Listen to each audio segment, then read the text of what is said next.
Mabungahong kabuntagon mga igsoon. Mao ni panghitabo gahapon no. Nga wala na ko ni na-upload kay kapoy na kayo gikag biyahe ba no. So basta Lunes mga igsoon kabalo na mo. Perminti ta na way tugpa kay alas 3 pa man sa kadlawon ta na mo mata no. Walay tarong tulog pero paras kay mayaan sa Ginoo. Mibiya na punta sa ato ang payag igsoon kay moadto tag Cebu. So around 3 ni AM in the morning migawas na ko kay kuan nagpabot ko sa motor kay ako ang motor akong ipadala sa ato ang youth diri si Dodong Ezra kay mao ni mohatod nako sa Port of Tubigon. So mao ni nagkita nami mga igsoon ako siyang gitawagan kay nahuman naman kog pangandam. So ako sa ning biyaan ang ako ang pamilya for the meantime ani nga time kay tungod sa ministry tungod sa mission para sa kamayaan sa Ginoo. So mao ni mga igsoon sakay na ko ani kay padulong na taani sa Tubigon ato sa Pantalan mga igsoon kay mobiyahe na pud tag Cebu ni ining bugnaw or tugnaw kayo nga kabuntagon or kadlawon. Salamat sa Ginoo no kay iyang gi-provide ang atong panginahanglan, pamiliti, tanan nay provision si Lord ba. So mao nang ako siyang gipasalamatan kay kung wala siya di sad ko kalahos no. Salamat sa Ginoo. So this time naabot na tag Tubigon mga igsoon, no? Mao na ni ang market dapit sa Tubigon. Muliko na ta. Salamat sa Ginoo kay dasig ni ako ang driver nga ning mata sa kadlawon bisan exam nila gahapong adlaw.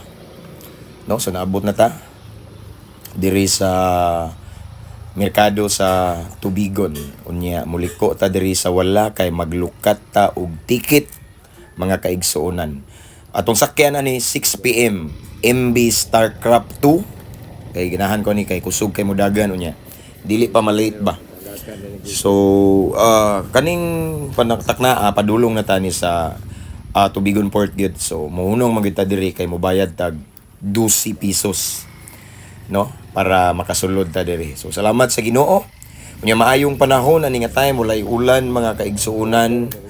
So nagpadulong na kita ni sa Port of Tubigon sulod na ta.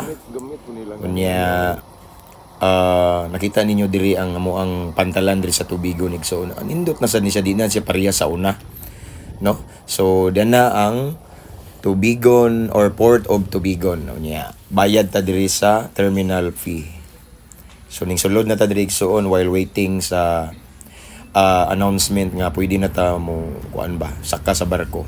So mauna ni siya hayag-hayag na ni siya kay kuan naman ni siya nani siya sa mga around 5:40 or 5:50 kay on board na ba. So again, nag-inusara rata ni mga igsoon. Last time, na ako'y kauban, pero this time, ako ra usa kauban sa Ginoo. No? So, enjoy mangyapon together with the presence of the Lord. Excited kaayo kay mahimamat na sad nimo ang imong mga kaigsuonan nga naa sa kuan bitaw, nasa sulod sa silda. Nya makadungog na pud sila sa pulong sa Ginoo. So, mao ni dagan ang mga igsoon inyong makita diha. Kusog yun ni siya dagan. So naabot ko ako ni siyang gitayman 1 hour and 20. Kay katong dako nga akong sakyan before 2 hours man gid siya. So kani 1 hour and 20 minutes. Naog na ko na. No, so nindot ang panahon compare last time nga kusog kay balod. Dagko yung balod ba nagtuya ang barko. Kani nindot linaw siya unya medyo na italigsik lang mga igsoon, no. So again, salamat sa Ginoo sa maayong panahon, sa provision ug sa kadasig nga iyang gihatag kanako kay actually so every Monday ka-relate jud ani ang mga lagad sa Ginoo basta Lunes murag ting rest na muna kay kapoy ba kay Sabado na sa ministry unya atong last Saturday nag prayer and fasting pa mi nya Sunday kapoy jud kay naman ay Sunday service unya pagkagabi na ay cottage service no nindot ko dun tay pahulay basta Lunes pero walay kapoy mga igsoon basta para sa kamayaan sa Ginoo. No? So, salamat sa Ginoo. This time, murag layo-layo na tani ning biya na ta sa Bohol. Nakitaan nyo tunay na masol dito mga igsoon. Yeah. Wala dyan balod. Linaw kayo. Pero aning takna, labang na ta sa bridge igsoon nga connected to Cordoba. Suning suong na tani mga igsoon unya. Kita ninyo nga ning blurred na siya kay nag-ulan ni siya ni nga time. mao bitaw mga igsoon nga wala ko sukli og mga upat na kataksi ang ako ang kuan ni ingnan nga hatod ko sa kalunasan pagabot ba. Nya wala sila musukol kay dangog daw nya ulan. Pansalamat sa Ginoo kay day usa nga ni sukol nya ning additional ra pud daw pamasahe ba, no? So mao ni igsoon ning dunggo na ta sa Pier 3 diha sa kuan sa Cebu. So mauna na siya, no?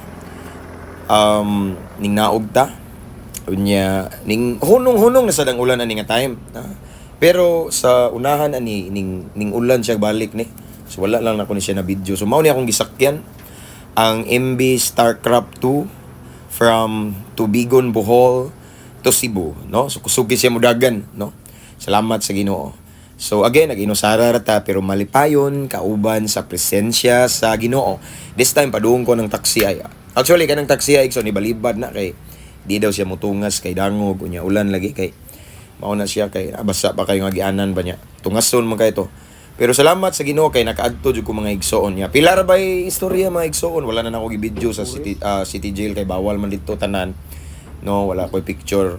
Nahuman na tanan igsoon, no. Mao ni ning uli na sad ko. Atong gisakyan ani Light Cat 1, no. So ning uli nga malipayon tungod sa kadaugan. To God be all the glory.